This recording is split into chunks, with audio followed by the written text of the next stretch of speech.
Assalamualaikum warahmatullahi wabarakatuh. Halo teman-teman, bagaimana kabarnya? Sehat ya? Hari ini kita akan mempelajari tentang getaran, gelombang, dan bunyi bagian kedua. Setelah kalian mempelajari ini, Ustaz harap kalian dapat menyebutkan karakteristik gelombang bunyi, dapat menjelaskan struktur dan fungsi bagian pada telinga, serta mekanisme pendengaran, kemudian dapat membedakan bunyi infrasonik, ultrasonik, dan audiosonik, dapat menghitung jarak sumber bunyi ke pendengar, serta menjelaskan sistem sonar pada kelelawar USG, dan alat pengukur kedalaman laut serta dampak negatif penggunaannya. Sebelum itu, mari kita simak video berikut.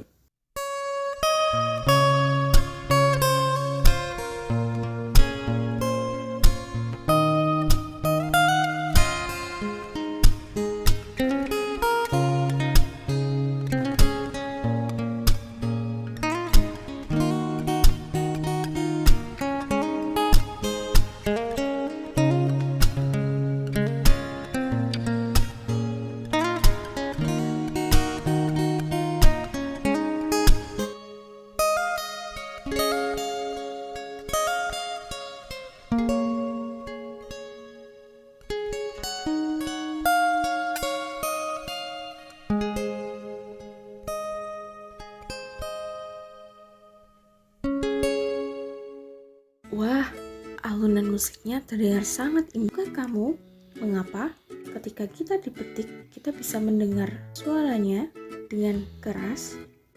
Atau pernahkah kamu merasa bingung kenapa saat berbicara di alam terbuka, suaramu bisa terdengar sampai jauh, apalagi kalau kamu berada di atas gunung? Suara lantang dari penduduk bisa terdengar sampai puncak gunung.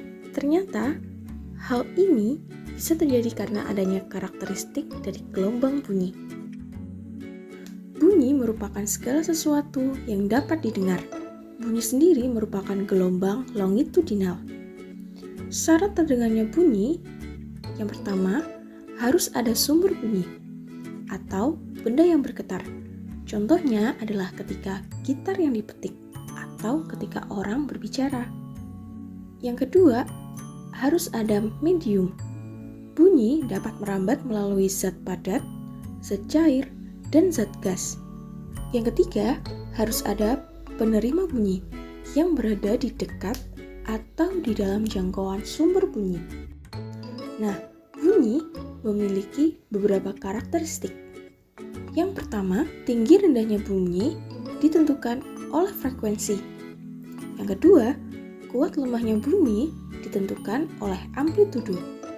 Yang ketiga, warna bunyi atau timbre adalah bunyi yang terdengar berdasarkan sumber getarnya.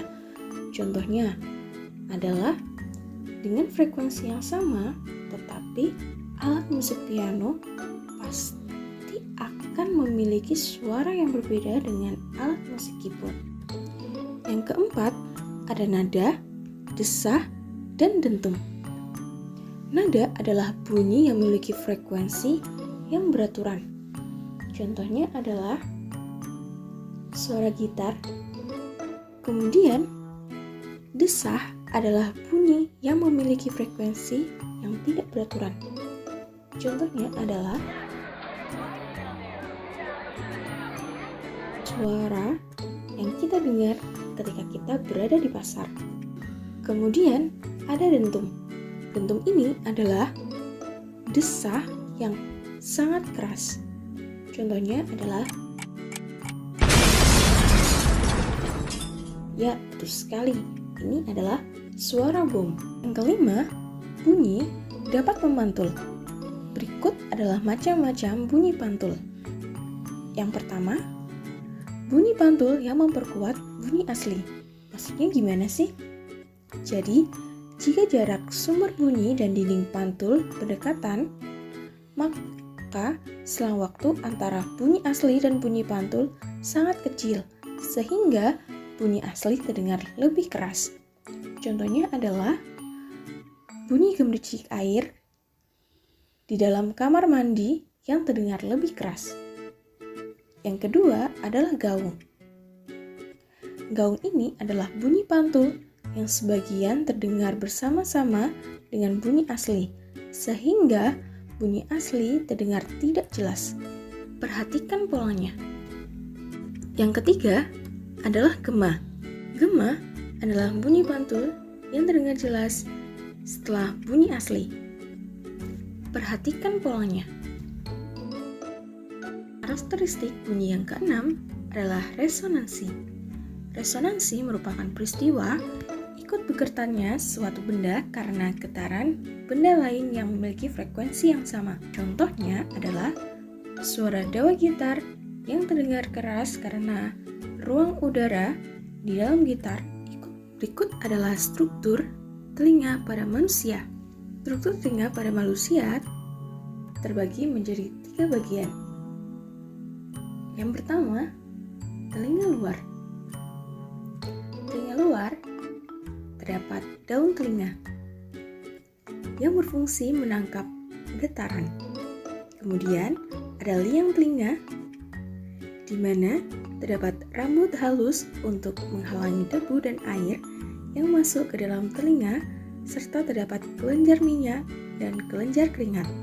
Kemudian ada telinga bagian tengah.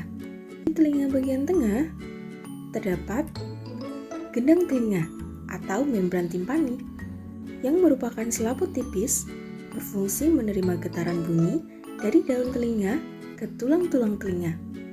Kemudian ada tulang-tulang pendengaran yang berfungsi meneruskan getaran bunyi ke koklea. Selanjutnya ada saluran eustasius yang berfungsi menjaga tekanan udara dalam rongga telinga. Kita lanjut pada telinga bagian dalam. Pada telinga bagian dalam terdapat saluran setengah lingkaran yang berfungsi membantu dalam mempertahankan keseimbangan tubuh. Kemudian ada koklea atau rumah siput yang berfungsi menerima dan meneruskan getaran bunyi ke saraf pendengaran. Dan yang terakhir ada saraf pendengaran yang berfungsi meneruskan bunyi ke otak. Tahukah kamu bagaimana proses terdengarnya bunyi? Proses mendengar diawali dengan suara yang ada di sekitar, berupa getaran yang menggerakkan molekul udara kemudian ditangkap oleh daun telinga.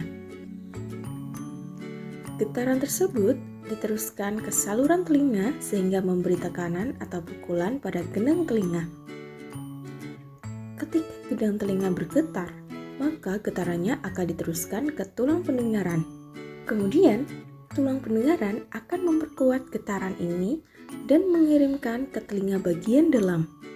Di bagian dalam ruang koklea terdapat organ korti. Organ korti ini berisi cairan sel-sel rambut yang sangat peka.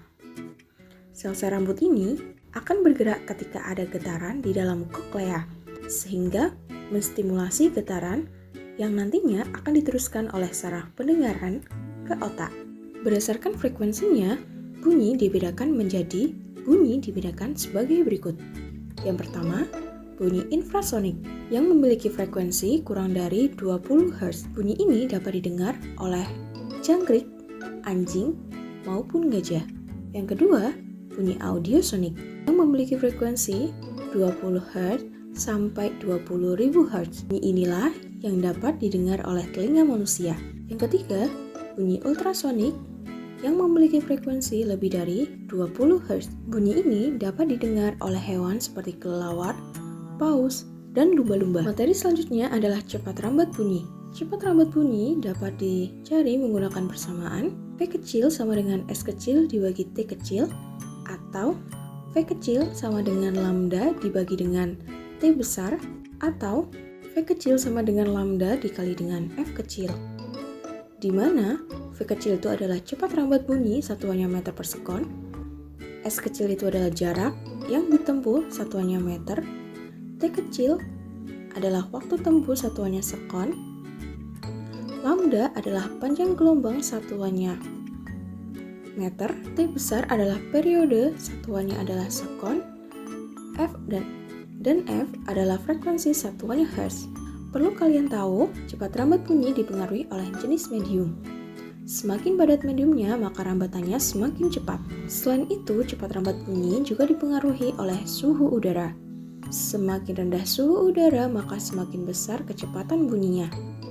Hal ini yang menjelaskan mengapa pada malam hari bunyi terdengar lebih jelas daripada siang hari. Untuk lebih jelasnya, coba perhatikan contoh soal berikut. Ledakan petasan terdengar 4 sekon setelah terlihat percikan api akibat ledakan itu. Berapakah cepat rambat bunyi di udara saat itu jika jarak antara petasan dengan pengamat adalah 1,2 km? Jangan lupa tuliskan yang diketahui, ditanya, dan dijawab. Yang diketahui adalah waktu atau T kecil sama dengan 4 sekon. Dan jarak atau S kecil sebesar 1,2 km. Jika kita ubah dalam bentuk meter, hasilnya adalah 1200 meter. Yang ditanya apa? Yang ditanya adalah V kecil, yaitu cepat rambat gelombang. Untuk menjawab soal ini, kita bisa menggunakan persamaan V sama dengan S kecil dibagi T kecil. Sama dengan 1200 dibagi dengan 4, hasilnya adalah 300 meter per sekon. Perhatikan contoh soal yang kedua. Sebuah bunyi memiliki panjang gelombang 2 meter. Jika frekuensi bunyi tersebut 150 Hz, cepat rambat bunyi tersebut adalah yang diketahui pada soal ini adalah lambda atau panjang gelombang sebesar 2 meter, kemudian ada F kecil atau frekuensi sebesar 150 Hz, dan yang ditanyakan apa? Yang ditanyakan adalah V kecil atau cepat rambat gelombang. Nah, untuk menjawab soal ini, kalian bisa menggunakan persamaan V sama dengan lambda dikali dengan F kecil, yaitu 2 dikali 150, hasilnya adalah 300 Hz. Selanjutnya adalah manfaat pemantulan bunyi. Salah satu pemanfaatan bunyi itu adalah dimanfaatkan oleh kelelawar. Kelelawar memiliki kemampuan ekolokasi, yaitu kemampuan melihat lingkungan sekitar menggunakan gelombang bunyi. Gelombang bunyi yang digunakan kelelawar adalah ultrasonik. Kelelawar mengeluarkan gelombang ultrasonik dan melihat jauh dekat objek yang ada di sekitarnya dengan waktu kembalinya gelombang ultrasonik yang terpantul pada objek. Semakin cepat kembalinya pantulan gelombang tersebut, maka semakin dekat objeknya. Warna kuning itu adalah gelombang ultrasonik yang dikeluarkan oleh kelelawar. Kemudian warna ungu itu adalah gelombang yang dipantulkan dari objek. Yang kedua, pemantulan bunyi dimanfaatkan pada alat ultrasonografi atau USG. Alat ini menggunakan gelombang ultrasonik yang dipancarkan ke dalam jaringan tubuh untuk melihat struktur internal dalam tubuh seperti tendon, otot, sendi, pembuluh darah, bayi yang berada dalam kandungan, dan berbagai jenis penyakit seperti kanker. Penggunaannya hampir mirip dengan ekolokasi kelelawar, di mana nantinya gelombang yang dipantulkan oleh jaringan tubuh akan diterima oleh transducer. Selanjutnya, transducer akan mengubah gelombang yang diterima menjadi sinyal listrik yang dihantarkan menuju komputer dan akan diproses dan diubah menjadi gambar. Yang ketiga, pemantulan bunyi digunakan pada alat pengukur kedalaman laut atau sonar. Ini juga sama, prinsipnya juga menggunakan alat ini pada prinsipnya juga sama dengan ekolokasi kelelawar, di mana gelombang ultrasonik dipancarkan oleh kapal di permukaan laut dan menangkap kembali gelombang pantulnya. Skemanya seperti gambar berikut ini. Nah, jarak kedalaman laut dapat diukur dengan persamaan S kecil sama dengan V dikali T kecil dibagi dengan 2, di mana S kecil adalah kedalaman laut satuannya meter, V kecil adalah kecepatan gelombang ultrasonik satuannya meter per sekon, dan T kecil adalah waktu tiba gelombang ultrasonik satuannya adalah sekon. Ternyata selain memiliki sisi positif, penggunaan sonar juga memiliki sisi negatif, yaitu dapat mengganggu pendengaran mamalia laut seperti lumba-lumba dan paus. Coba perhatikan contoh soal berikut. Dari permukaan air laut, sinyal bunyi dikirim ke dasar laut. Sinyal tersebut diterima kembali setelah 12 sekon. Jika cepat rambat bunyi dalam air adalah 1800 meter per sekon, maka kedalaman laut di tempat itu adalah berapa meter? Jangan lupa, tuliskan dulu yang diketahui, ditanya, baru dijawab. Pada soal ini yang diketahui adalah kecepatan sebesar 1800 meter per sekon, kemudian ada waktu atau T kecil sama dengan 12 sekon. Yang ditanyakan apa? Yang ditanyakan adalah kedalaman laut atau S kecil. Untuk menjawab soal ini, kita bisa menggunakan persamaan S kecil sama dengan V dikali dengan T kecil dibagi dengan 2. 1800 dikali 12 dibagi dengan 2, hasilnya adalah 10.800. Sampai sini pembelajaran hari ini. Semoga bermanfaat. Jika ada yang ingin tanyakan, silakan hubungi Ustazah atau tuliskan pertanyaan kalian di kolom komentar. Terima kasih. Wassalamualaikum warahmatullahi wabarakatuh.